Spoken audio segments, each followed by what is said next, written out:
চুপচাপ বসে আছো তুমি, চারপাশে কেউ নেই। কিছু শব্দ আছে, কিন্তু তারা আর স্পর্শ করে না। সব কিছু যেন নিস্তব্ধ, কিন্তু তোমার ভেতরের কষ্ট তা চিৎকার করে যাচ্ছে। মনটা বলছে সব শেষ। তুমি হয়তো ভাবছো, এই কষ্ট, এই হার, এই ভাঙন আমি আর নিতে পারবো না।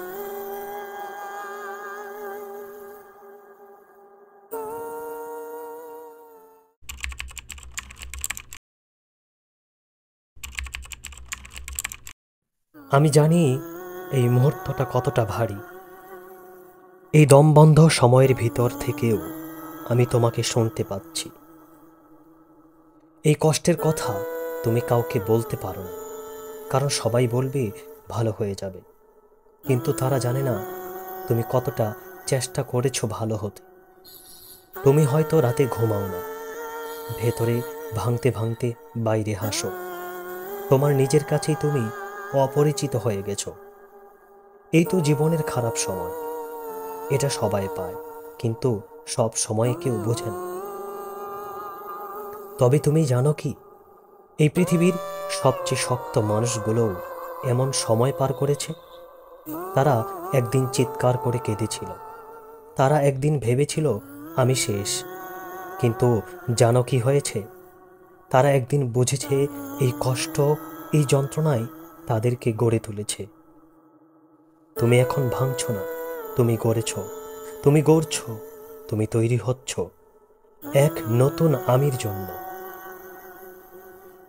এই কষ্ট যদি তোমাকে এতটা নিচে নামাতে পারে, তবে তুমি কল্পনা করো, তুমি যখন ঘুরে দাঁড়াবে তুমি কতটা উঁচুতে উঠবে। তোমার ভেতরে যে আগুন আছে তাকে নিভতে দিও না। তুমি জানো না তুমি কতটা শক্ত, তুমি জানো না তুমি কত কিছু পারো। এখন শুধু মনে হচ্ছে পারবে না, কারণ তুমি ক্লান্ত। তবে ক্লান্ত হওয়া মানেই হেরে যাওয়া নয়। একটু থেমে নিঃশ্বাস নাও, তারপর আবার হাঁটা শুরু করো। সবাই চলে যেতে পারে, কিন্তু তুমি যেন নিজের পাশে থাকো, নিজের কাঁধে হাত রাখো, নিজের চোখে তাকিয়ে বলো, আমি হেরে যাইনি, আমি লড়েছি, আমি লড়ছি। তোমাকে যদি কেউ ভালো না বাসে, তবে নিজেকে ভালোবাসো। তোমার মন খারাপ হলে তাকে বোঝো।